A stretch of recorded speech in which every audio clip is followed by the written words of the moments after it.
Radio Católica. Radio Católica. Unidos por Cristo y María. Unidos por Cristo y María.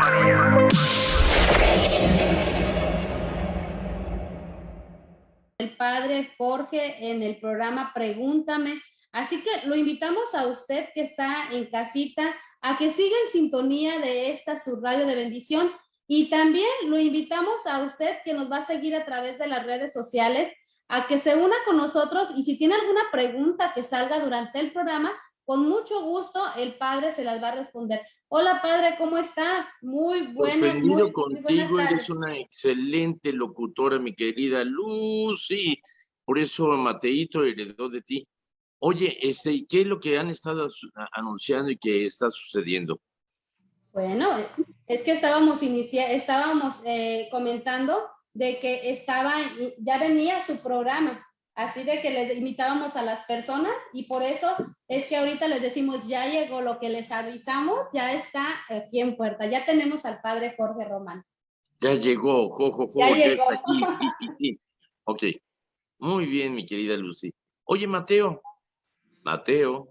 ¿cómo la pasaste este fin de semana? Cuéntame.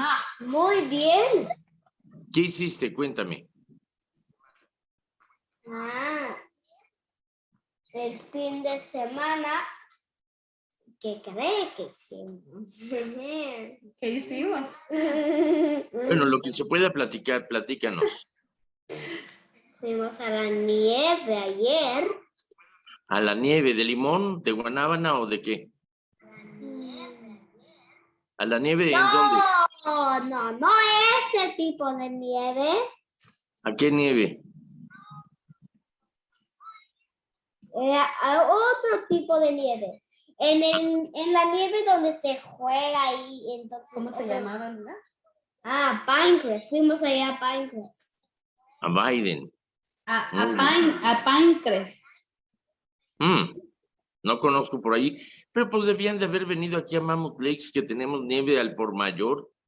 Sí, sabe que padre, a nosotros ayer que andábamos ahí, pues ahorita hay nieve, Pinecrest queda más o menos como a 1 hora y media de aquí de Modesto, y yo me preguntaba, y también le quería preguntar, aprovechando que es el programa, ¿cómo le hacen los niños para ir a la escuela, padre, allí donde usted vive? Porque la nieve es muy bonita, pero sí se convierte en un factor que hay que considerar en las actividades diarias, ¿no es así? Sí, mira, aquí aunque esté nevando, aunque haya tormenta, la gente de Mammoth Lakes está acostumbrada a la nieve. Entonces, solamente que cierren la carretera y de plano no nos permitan transitar, pero aquí hacemos nuestra vida normal, pese a la tormenta de nieve y todo. Mire, entonces Ahora, dentro de lo tenemos así la ventaja, y eso sorprende a la gente que viene de otros estados que tienen nieve, lo rápido que funcionan los servicios para limpiar la nieve de las carreteras y de las calles. Eso es algo increíble. Nos sale medio carito ahorita en lo que va esta temporada. Tenemos que pagar $7,000, como $10,000 es lo que debemos por haber removido la nieve del estacionamiento. Sí, pero nos está yendo mejor con esta compañía porque hace cosa de 4 años nos cobraron $50,000.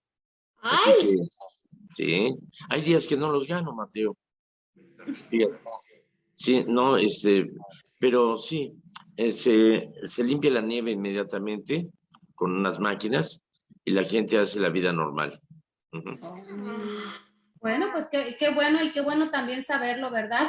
Que sí, le digo, ayer cuando nosotros estábamos allá, pues se disfruta mucho, especialmente quienes no vivimos con la nieve ahí al salir de la puerta, pero también es algo que es a considerar para quienes ya viven en una ciudad como esta, ¿verdad? Bueno, es muy bueno luchar, es muy divertido luchar con las bolas de nieve. Sí. ¿Qué nos va a enseñar, padre? ¿Ya lo veo caminando? Mira, nos va a enseñar. Ajá. Bueno, ¿se acuerdan cómo la nieve estaba hasta el balcón, que llegaba hasta esa parte de la ventana? ¿Sí? Ajá. Y no podíamos salir, entonces he estado apaleando nieve, ya me queda menos para apalear. El sol ha derretido también un poco, pero como pueden ver, La cantidad de nieve que cayó es enorme. El Via Crucis aquí, como ven, estaba cubierto hasta donde empiezan las imágenes. Ha disminuido, el sol hace su trabajo. Y como ven, limpian el estacionamiento para que la gente pueda venir, pero las casas todavía en los techos hay nieve. Toda esa acumulación de nieve que ven ahí es la cantidad de nieve que se ha juntado y que han removido del estacionamiento. Y aquí abajo está la nieve que tiro del balcón, lo cual dificulta que entremos o salgamos del estacionamiento. Pero hubo un domingo que la nieve me llegaba al pecho y con la nieve fresca uno no puede caminar, se hunde. Entonces tuve que suspender la misa. De hecho, los caminos estaban cerrados y tuve que transmitir la misa a través de los medios de comunicación, de Facebook y de YouTube. Y obviamente todo esto trae sus daños colaterales, como son goteras y se nos descompuso el calefactor y un montón de cosas más. Entonces tiene sus bemoles, pero estamos acostumbrados y ya lo prevenimos con anticipación, sabiendo que el invierno es fuerte y que tenemos que confrontar todo lo que supone la participación, las consecuencias del invierno. Pero fíjate que esto me da tema para platicarles de una meditación que me llegó muy interesante de un centro cristiano, me imagino que son protestantes, pero había alguien que le preguntó al acero, acero, tú eres fuerte, ¿verdad? Dice, no, más fuerte es el fuego que me funde. Entonces va con el fuego y le dice, fuego, tú eres fuerte, ¿verdad? Dice, no, no soy tan fuerte. El agua cuando cae sobre mí me apaga. Entonces va con el agua y le dice, agua, tú eres más fuerte, ¿verdad? Dice, pues no, no soy tan fuerte porque cuando el sol brilla sobre mí me evapora. Entonces le dicen al sol, tú eres el más fuerte, no hay lugar a dudas. Dice, no, no soy tan fuerte. La nube me cubre y tapa mis rayos. Entonces le dicen a la nube, nube, tú eres fuerte. No, no soy tan fuerte porque aunque puedo cubrir el sol, el viento sopla y me lleva de un lado para otro. Entonces le dicen al viento, viento, tú eres lo más fuerte que hay, ¿verdad? Dice, no, fuerte es la montaña que me detiene y me divide. Entonces le dicen a la montaña, montaña, tú eres la más fuerte, ¿verdad? Dice, no, porque aunque pueda detener o dividir al viento, sin embargo, el hombre es el que con sus maquinarias me destruye y edifica grandes fortificaciones sobre mí. Entonces le dicen al hombre, hombre, tú eres fuerte, ¿verdad? Dice, no, no soy tan fuerte, porque aunque puedo destruir y derribar montañas y puedo edificar grandes construcciones, sin embargo, la muerte es la que me abraza y me vence. Entonces le dicen a la muerte, muerte, tú eres la más fuerte, ¿verdad? Si eso pensaba. He abrazado a hombres buenos como Abraham, Isaac, Jacob. He abrazado a gente buena de todos los tiempos y todos han sido vencidos por mi abrazo. Y pensé que habría alguien a quien podría vencer. Y lo llevé a la tumba. Pero al tercer día me venció y resucitó. No hay nadie más fuerte que Jesucristo. Así que en Cristo tenemos la fortaleza, Él es nuestra verdadera fortaleza y con Él podemos vencer todo. Así Amén. que eso fue un mensaje de un centro en cristiano. Me imagino que debe de ser protestante, pero es muy buena idea, realmente. Sí, y muy bonita reflexión porque tiene mucho sentido y especialmente para nosotros los católicos, ¿verdad? Que con Dios lo podemos, no hay más fortaleza más grande que la que viene de Él. Gracias, Padre, gracias por compartirnos esta reflexión muy bonita y gracias porque yo creo que es muy, muy verdadera y muy certera, especialmente en estos tiempos. Fíjate que nuestros hermanos protestantes tienen elementos muy buenos de evangelización. Hay más cosas que nos unen que lo que nos separan. Normalmente pensábamos protestante es signo de enemigo, y sin embargo son más cosas las que nos unen que las que nos separan. Y juntos colaboramos y trabajamos juntos, lo cual no significa que es lo mismo Chana que Juana, porque hay muchos que dicen, pues me cae gordo el padre Jorge y me voy a la competencia, a una iglesia protestante. Pues sí, pero por muy gordo que te caiga el padre Jorge, es a través del sangrón del padre Jorge que Cristo se hace presente y te absuelve los pecados y se hace presente en la Eucaristía pese a mis defectos y mis limitaciones. Así que eso es algo muy importante. Y es la lección que tomamos de Cristo mismo, porque Cristo es Dios. En Él está la presencia trinitaria, la unicidad de Dios, y sabe muy bien que es Dios. Él no tenía por qué bautizarse, y Juan el Bautista también lo reconoce como en su divinidad, pero Cristo se hace humilde y hace fila también, como si fuera a vacunarse contra el coronavirus, que por cierto el Papa dijo que es una obligación moral el vacunarse. Así que aquellos que están con escrúpulos de que, no me vacuno, estás atentando contra tu vida, pero contra la vida de los demás. Así que el Papa lo repitió hoy, es una obligación moral. Y si no la cumples, estás cometiendo pecado. Pero precisamente la humildad de Cristo se puso a hacer fila para recibir el bautizo. Y Juan es el primer sorprendido y le dice, tú aquí, si tú eres el que me deberías de bautizar a mí. Y Jesucristo le dijo, shut up. Le dijo, conviene que se haga. Jesucristo es sometido a un bautismo que no necesitaba. Porque, en primer lugar, el bautismo de Juan no es un sacramento. Entendamos esto. Es decir, son rituales que existen en todo el mundo, en todas las culturas de purificación, porque Dios nos dio un regalo que se llama conciencia, que se conoce como Pepito Grillo. Pepito Grillo era la conciencia de Pinocho, pero el libro original de Pinocho, ¿ya lo leíste, Mateito? El libro de Pinocho, no la película, el libro. Uy, te lo recomiendo. Es un libro muy interesante porque es el reflejo de nosotros mismos. Nosotros somos como Pinochos, que somos criados con tanto amor por el Creador, pero lo primero que hacemos es ser groseros y apenas nos deshacemos de esos hilos que nos manejan y tenemos la libertad, hacemos mal uso de esa libertad. Y muy fácil es justificarnos mintiendo. Y la mentira crece hasta que quedamos atrapados en los barrotes de nuestra propia mentira y es necesario cortarla de raíz. Pinocho viene a ser el ejemplo de nuestra propia vida. El hada azul le regaló una conciencia, que es Pepito Grillo.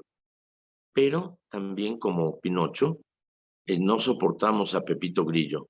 No soportamos que nuestra conciencia nos diga que actuamos mal. Y entonces Pinocho toma un mazo y mata a la conciencia, a Pepito Grillo, lo despanzurra. Pero le salió peor el remedio que la enfermedad, porque Pepito Grillo ahora está dentro de la cabeza de Pinocho y le está indicando lo mal que se porta. Y mientras actuamos egoístamente, vamos a ir cometiendo un error tras otro. Pero es Pinocho cuando ya de una manera no egoísta, sino que se interesa por salvar la vida a Gepeto y es devorado por la ballena y lo rescata, cuando está dispuesto a morir por alguien, a darlo todo por alguien, es cuando se convierte en un verdadero hombre. Entonces, esa es la historia de Pinocho y es nuestra verdadera historia. Cuando nosotros actuamos de acuerdo a nuestra conciencia y buscamos actuar no con egoísmo, sino en favor de los demás, es cuando nos convertimos en verdaderos hijos de Dios, en verdaderos seres humanos.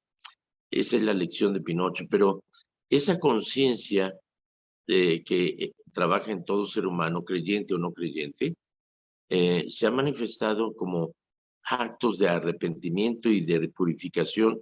Entre los aztecas existían los temazcalis, que eran las casas de piedras calientes, que eran baños sauna propiamente, en los cuales se calentaban las piedras, se le echaba agua para formar vapor y se golpeaban con ramas de pirul para hacer purificaciones. También se pinchaban con agujas de maguey. En diferentes culturas hay tipos diferentes de arrepentimiento. De hecho, en Israel había un rito que era tener un corderito sin mancha, todo blanco, lo pasaban por medio del pueblo y todos ponían las manos sobre el corderito, como depositando los pecados en él, y luego era llevado al desierto a morir o era sacrificado, llevando los pecados de todos. Es por eso que Juan el Bautista presenta a su primo como el Cordero de Dios, el que quita los pecados del mundo, porque Cristo, siendo inocente, libre de todo pecado, nosotros pusimos nuestras manos sobre él y él llevó nuestros pecados a la cruz para pagar un precio por nosotros.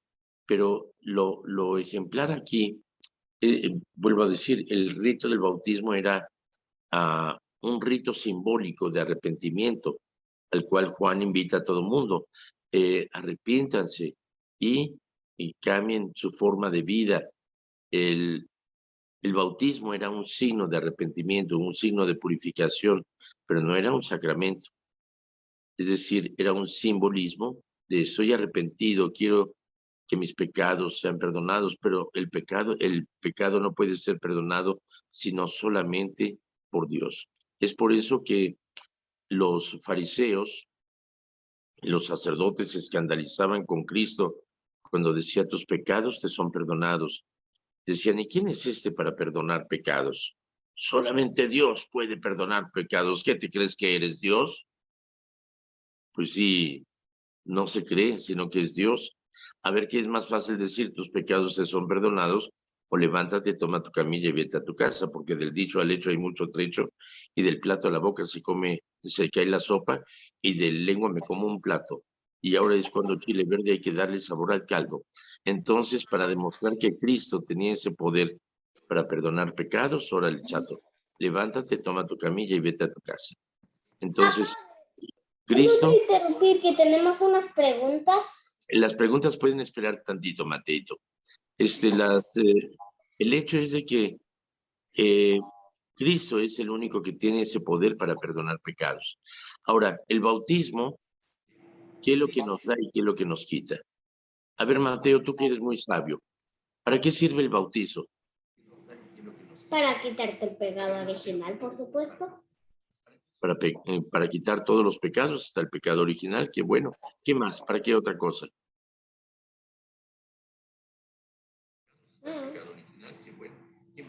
No sé. ¿Quieres que te diga? A ver, mira. Por medio del bautismo, te mueres. Así que ya estás muerto, Mateo. Sí, pero naciste en el bautismo a la verdadera vida, la vida eterna. Así que ya te moriste para ese mundo, pero ahorita estás viviendo para la eternidad.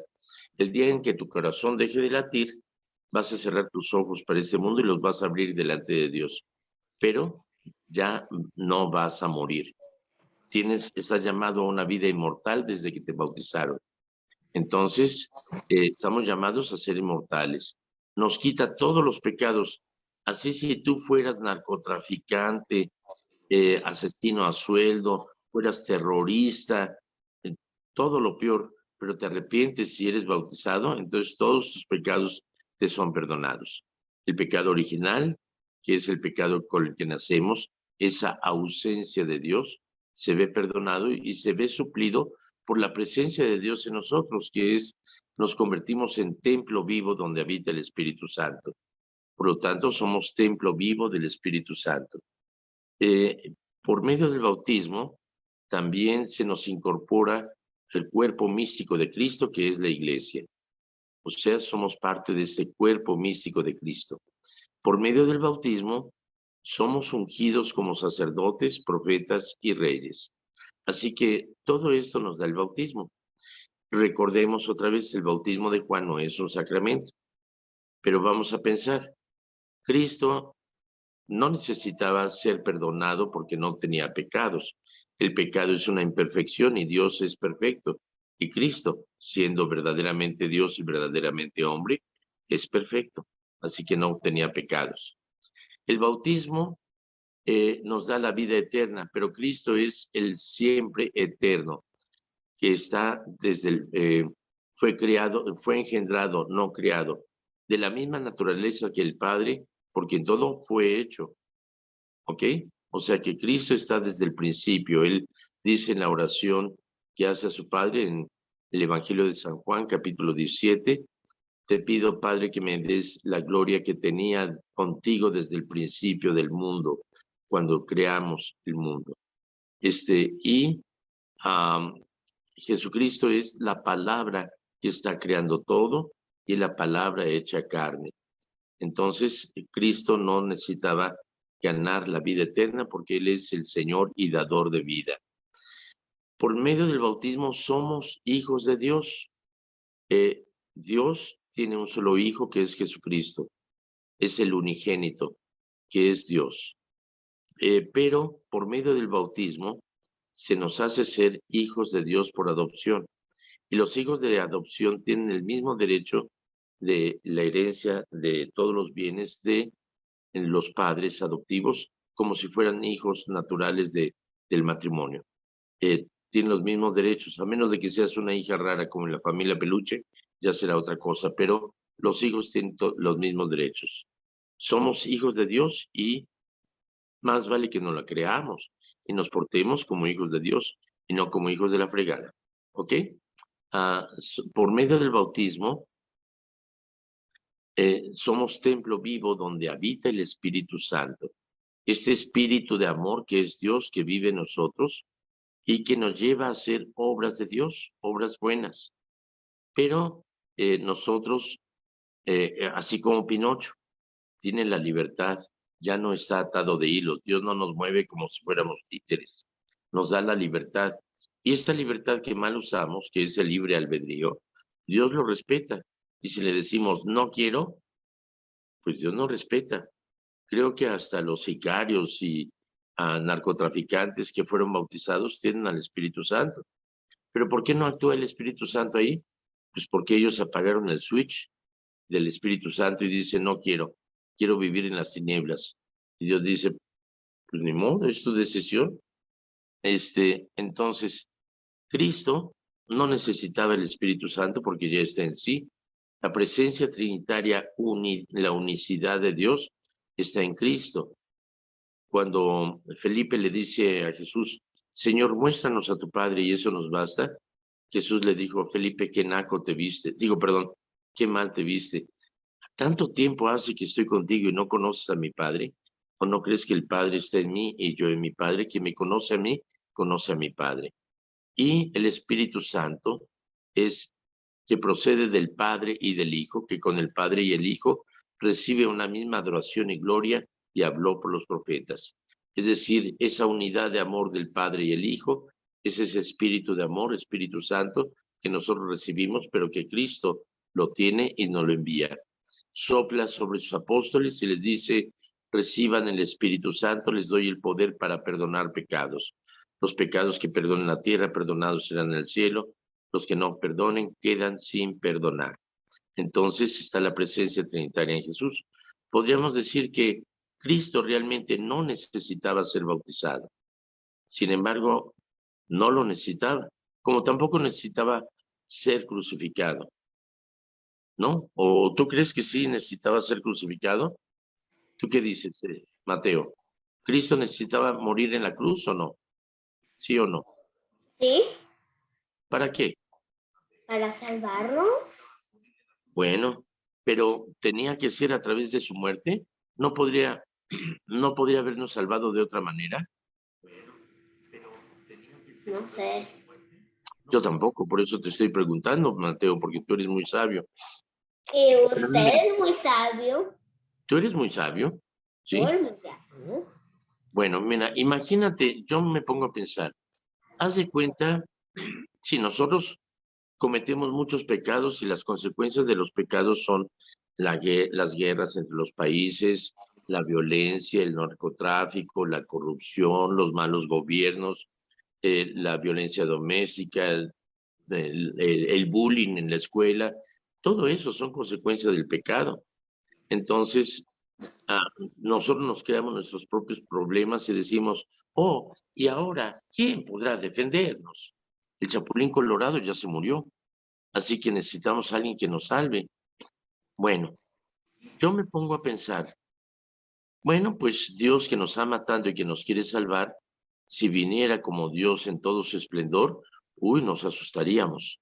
Entonces, pues a lo mejor, qué bueno que nació de la Virgen María, encarnado por obra del Espíritu Santo, y es una buena razón para que celebremos la Navidad y que hagamos pastorelas y tamales y la posada y las fiestas de Navidad y que venga Santa Claus a quitar al niño Jesús de su lugar de Navidad.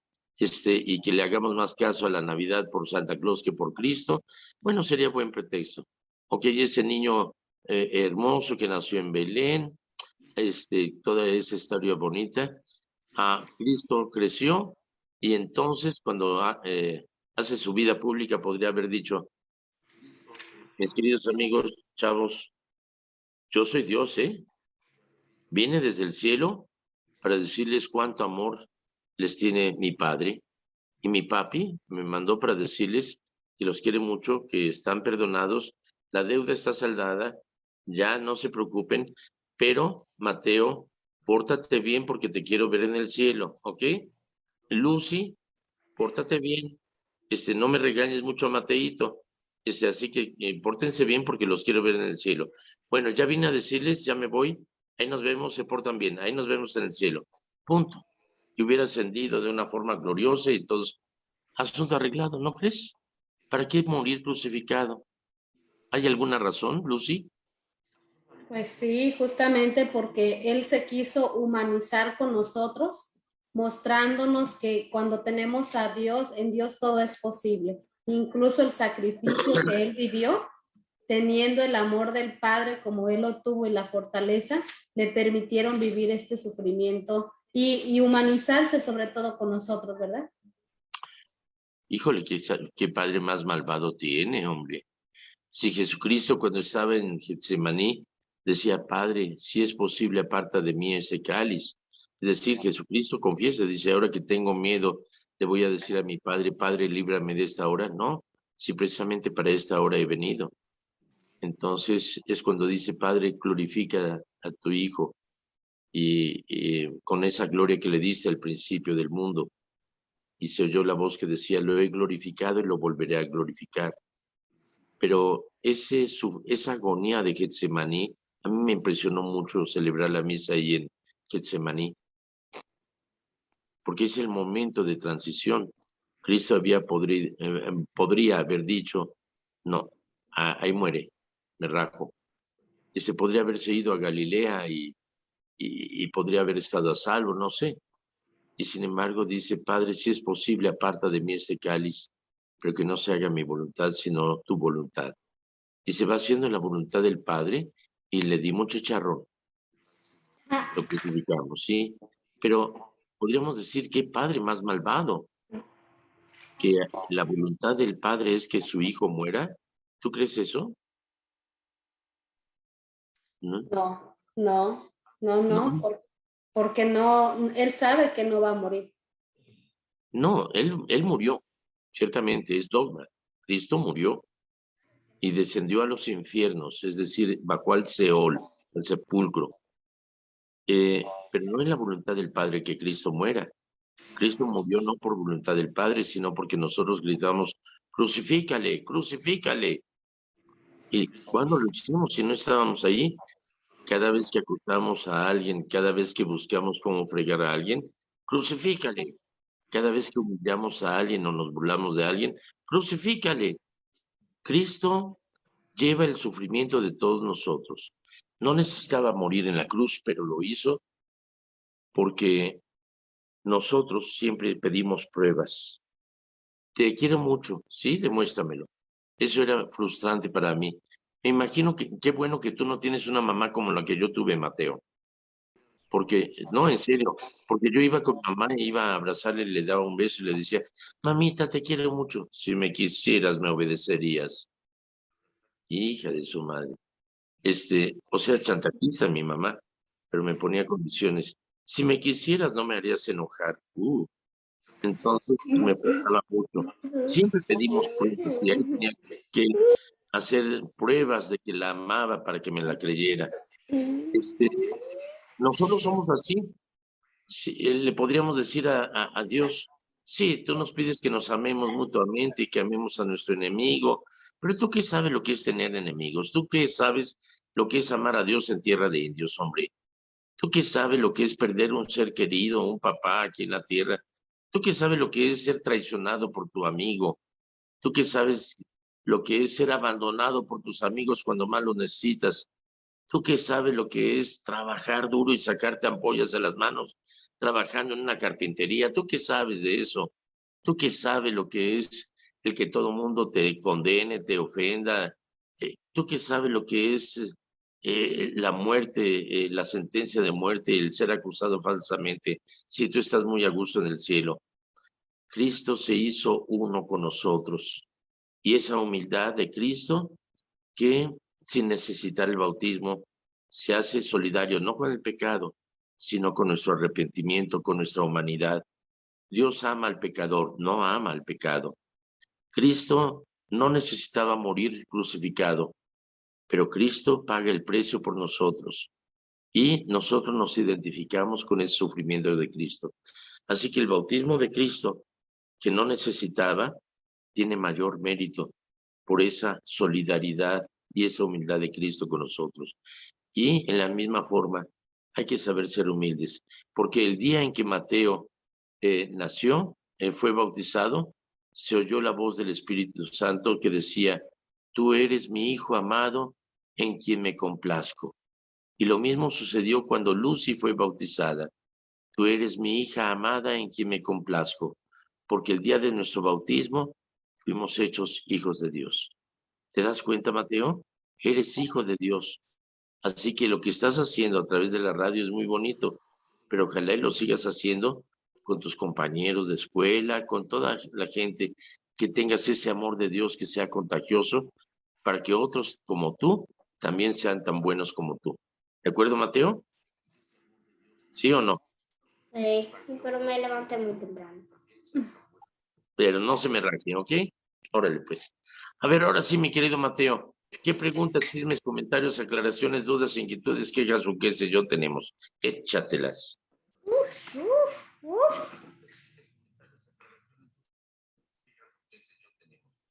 Mateo. ¿De dónde viene la tradición de la rosca de Reyes? Es una tradición hebrea que era, hay un pan muy dulce que se celebra en las diferentes fiestas de los judíos. Entonces, para conmemorar precisamente en los primeros siglos esa tradición, se empezó a hacer ese pan dulce para conmemorar la Epifanía, la manifestación de Cristo al mundo. En Francia se acostumbraba a hacer un pan en forma de tronco, recordando que Cristo viene del tronco de Jesé, la promesa cumplida. Es descendiente del rey David y viene a ser el Mesías, el rey. En Bélgica, en el siglo XV, se acostumbraba poner una haba o un frijol, y el que se encontraba en el pastel o en ese pan, el haba, era el huésped distinguido y se le celebraba como el rey del frijol y se le trataba como si fuera un rey. Posteriormente, en Francia se empezó a hacer un pastel octagonal y se colocaba una semilla y el que la encontraba tenía un espíritu muy generoso e invitaba a una fiesta a los demás. Entonces, como el haba o esa semilla era muy fácil de tragársela, decía, no, a mí no me tocó, yo no fui. Entonces la empiezan a poner, a cambiar por un anillo, un anillo, un dedal o algún objeto, una cuenta de vidrio, para que no se la tragaran. Y entonces el que se lo encontraba estaba comprometido a hacer una fiesta. En España empezó a hacer una rosca redonda adornada con frutas y que simbolizaban la corona de Cristo, el rey, que es Cristo Rey. Y se ocultaba una imagen del niño Jesús de porcelana dentro de la rosca. Y el que la encontraba era porque tenía un espíritu generoso para favorecer a los pobres, a los necesitados. Esta tradición la trajeron los misioneros a México, y en México pues empezó a ser más alargada en forma ovalada, porque eran tantos los invitados que ya redonda como que no quedaba. Entonces empezó a ser ovalada. Y la tradición es de que quien encuentra la imagen del niño Jesús es el padrino o la madrina para la fiesta de la Candelaria, la presentación de Jesús al templo. Es cuando tradicionalmente se levanta el niño Jesús del nacimiento, que debe de estar en la casa hasta el día 2 de febrero. Entonces se levanta el niño Jesús, se le viste de rey y se le lleva a bendecir a la iglesia para entronizarlo en el hogar como Cristo, rey del hogar y rey del universo. Esa es la tradición de la rosca. ¿Ok? Muy bien. Mateo, ya andas por los suelos, hombre. Levántese. Ahora sí, cuéntame, ¿hay alguna otra pregunta, chisme o comentario? Bueno, padre, primero le quiero decir que a mí me han salido 2 de... Sí, es que tienes un espíritu muy generoso. Okay, sí. Por eso, doblemente generoso, por eso los has encontrado. ¿Y dónde va a ser la tamalada? Uno en mi casa y otro con mi mamá. Sí, no agarró. Muy bien. Pero a ti te toca hacer los tamales, ¿eh? Sí, pero a mí no me toca probarlos. A mi mamá le toca la Tú los haces, tamaliza. pero no los pruebas, ¿eh? ¿Cómo ve, padre? ¿Los sacerdotes se retiran a qué edad? ¿O después de cuántos años de servir? A ver, no te entendí, mi querido Mateo. Otra vez, Los despacito. sacerdotes se retiran a qué edad o Los sacerdotes, ¿a qué edad nos jubilamos? Ok, mira, de hecho, fue con Pablo VI que empezó la idea de que los obispos, al cumplir 75 años, se jubilaran. No quiere decir que ya no sirven para nada o demás, pero es más bien porque tienen derecho a descansar. Entonces, no quiere decir que siendo viejo ya no sirve, sino que tienen derecho a descansar, porque es muy pesada la vida de la vida sacerdotal, la vida pastoral. Yo anoche terminé rendido de todas las misiones que tuve que recorrer y que fui hasta Colville. Manejé 182 millas ida y vuelta para atender a mis parroquias, a mis misiones. Todavía tuve la misa a las 6 de la tarde y atender gente y todo. No, hombre, acabé rendido. Entonces, todo eso, yo no tomo un día de descanso. Para mí todos los días son días de descanso porque realmente es un privilegio el hacer lo que Dios me ha encomendado. Y en mis días de descanso, si tuviera, estaría trabajando de todas maneras.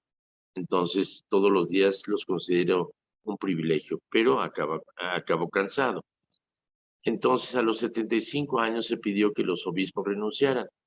Y hay algunos obispos, como nuestro obispo Stephen Blair, que jubilado no interfirió para nada en el trabajo del obispo Myron Cota, sino que lo estuvo apoyando, pero él no intervenía para nada.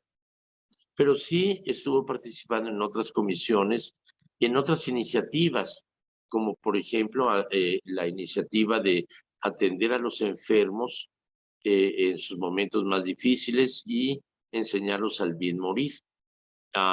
Y hubo una comisión para entrenarlos y todo.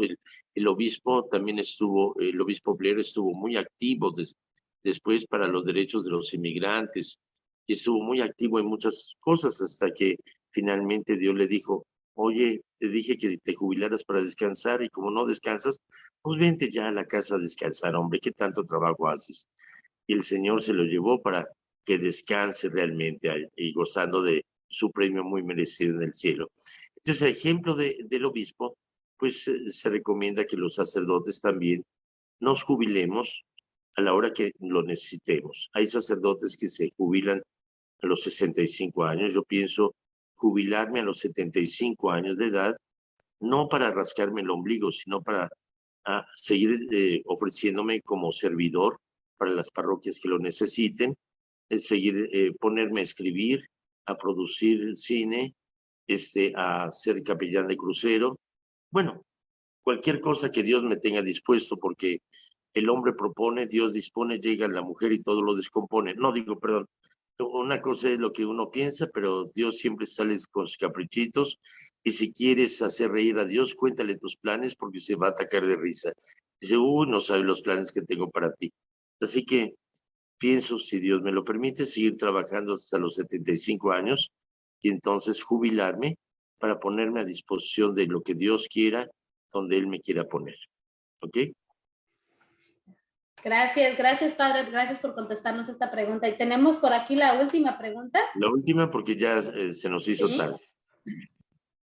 La última es, ¿este año en qué fecha comienza la cuaresma? Esa yo no me la sé, pero la voy a ¿En qué día comienza la cuaresma? El miércoles de ceniza. ¿Qué día se va a dar? No tengo idea. Pero parece que va a ser hasta marzo. Pero no sé. Deja veo. Por aquí.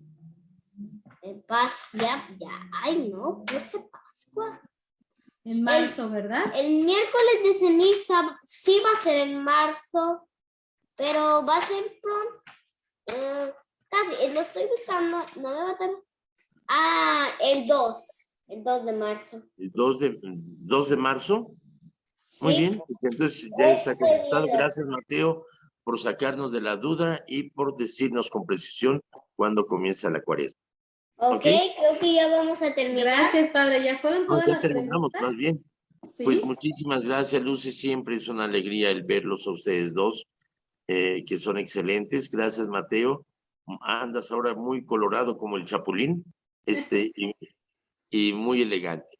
Bueno, pues muchas gracias a todos ustedes. Que Dios les acompañe, les colme de gracia y bendición. En nombre del Padre, del Hijo y del Espíritu Santo. Amén. Hasta Gracias, mañana, padre. si Dios nos lo permite. Hasta la próxima. Hasta la próxima. Gracias por su sintonía. Chao. Radio Católica. Radio Católica. Unidos por Cristo y María. Unidos por Cristo y María.